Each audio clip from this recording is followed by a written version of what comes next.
नमस्कार. आज आपण करणार आहे इथं उलटा वडापाव, झणझणीत आणि चटपटीत असा करणार आहे इथं. ह्याला पावपेटीसी म्हणतात आणि उलटा पाव वडापावही म्हणतात. हिरवी चटणी आणि सॉससोबत खायला खूप छान असं लागत आहे. रेसिपीला सुरुवात करू.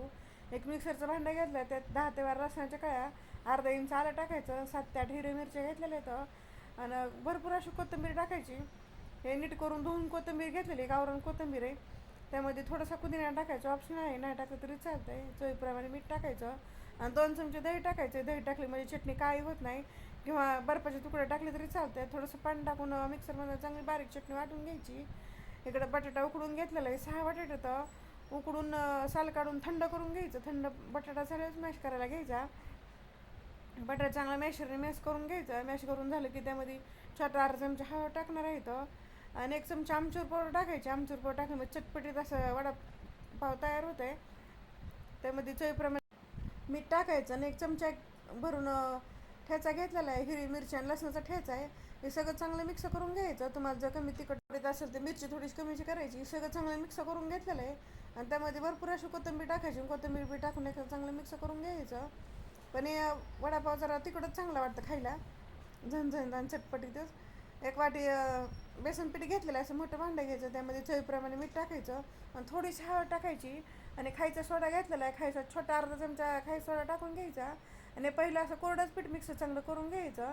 हे कोरडं पीठ चांगलं मिक्स करून झालं की पाणी टाकून थोडं थोडं पाणी वापरायचं आणि चांगलं पिठाचा घोळ करून घेणार आहे इथं. जास्त घट्टही नाही, जास्त पातळही नाही, असं मिडियमच करायचं आहे. तेव्हा थोडं थोडं पाणी वापरायचं. जास्त पाणी वापरत एकदम असं पातळ होतं बेसन. बघा घोल तयार झालेला आहे. आता पाव घेतलेले आहेत, ही वडापावचे पाव आहे. त्या पावाला असं मधनं कापून घेऊ. जिकून असं जॉईंट आहे तिकून नाही कापायचं, जिकून असं जॉईंट नाही तिकून असं कापून घ्यायचं आणि एकदम मधोमध असं कापून घेणार आहे चाकून. दोन्ही पाव असेच आपण कट करून घेणार आहे इथं.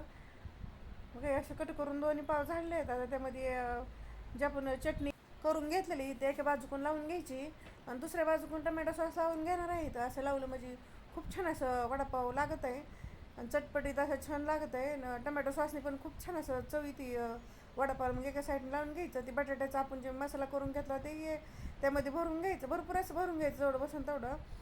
ते वडापाव करायला तयार झालं आहे.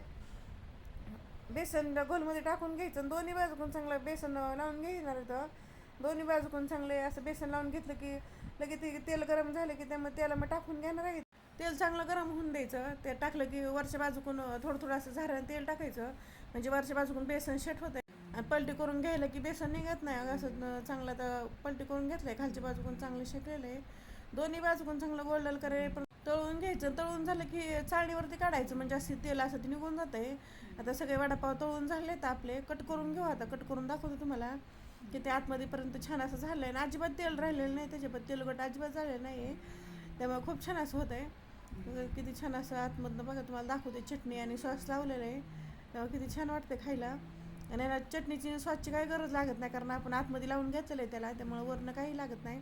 फक्त मिरच्या तळून घ्यायच्या आणि त्यासोबत खायचे. खूप छान असं चवी लागत. दोन्ही तुम्हाला कट करून दाखवते. झटकीपट तयार होत आहे. याला उलटा वडापाव किंवा पाव पेटीसही म्हणतात. पण अजिबात तेल त्यामध्ये राहिलेलं नाही. तुम्हाला हिरवी चटणी किंवा टमॅटो सॉससोबत कशासोबत खाल्लं तर चवीला खूप छान असं लागत आहे. म्हणजे ते छान असं झालेलं येतं आणि दिवसभर ठेवलं तर अजिबात तेलकट होणार नाही. तो असे वरनं क्रिस्पी आणि आता मऊ राहणार येतं. हे माझी रेसिपी कशी वाटली कमेंटमध्ये नक्की सांगा. लाईक करा, शेअर करा आणि चॅनल नवीन असं सबस्क्राईब करा आणि बेल आयकॉन दाबायला विसरू नका.